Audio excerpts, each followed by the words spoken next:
Hey everybody, this is Dr. Nathan over at Back to RX. We're going to go over one of my favorite drills to help improve that overhead positioning, especially if you're having some shoulder pain. Okay, so what we're going to do is we're going to work and get some resistance bands. Right now I have some crossover symmetry bands, and what I want to do is I want to get these into a position where they're right at about the level of my armpit. Okay, so I'm going to set this one right here. This one's already set up at that point. Okay, so we're going to grab these bands. Doesn't matter which resistance that we're doing. We want to cross these up, okay? So I want to make sure that my left hand is holding on to the right one and vice versa.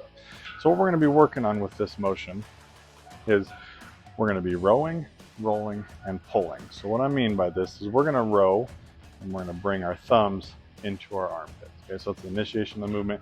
We're going to make sure this whole time that we're keeping our rib cage down. So we're going to row our thumbs into our armpits. Then what we're going to try to do is we're going to keep our hands right here and we're going to try to roll our elbows underneath our hands. So our hands aren't going to stay right here. We have to create a little bit of room, but I want us to think about more of a rotation underneath, just like we would on a clean or something like that, to try to get our elbows underneath our hands. So when we're in this position, we're actually having to keep our shoulder blades back just a little bit as we row and press our elbows underneath our hands. From here, we're going to press straight up overhead. And when we get to this position, I don't want to lose my core. I want to make sure that I'm keeping that rib cage down.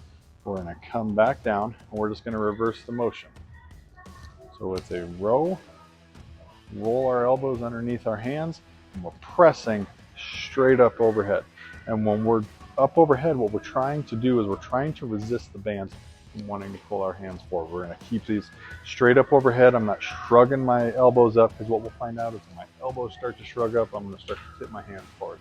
Another key to this is let's try to keep our elbows both facing forward. If I turn my elbows out, it's going to be really hard to maintain a lot of that tension as I get up overhead, and we're going to lose that forward. So again, we're going to roll our elbows up underneath our hands, press up overhead, come back down, and undo it all. This should really light up in between your shoulder blades, and we should feel quite a bit of muscle activation and stability as we're pressing our arms up overhead. And anytime we're working on scapular stability, we don't need maximal contraction here. We just want enough of contraction to make sure that we're telling our shoulder blades, stay put while I'm reaching our hands up overhead. If you have any questions, comment down below. Also hit like and subscribe so you get alerts as to when we're putting out new videos, so we can help you get to moving with less pain.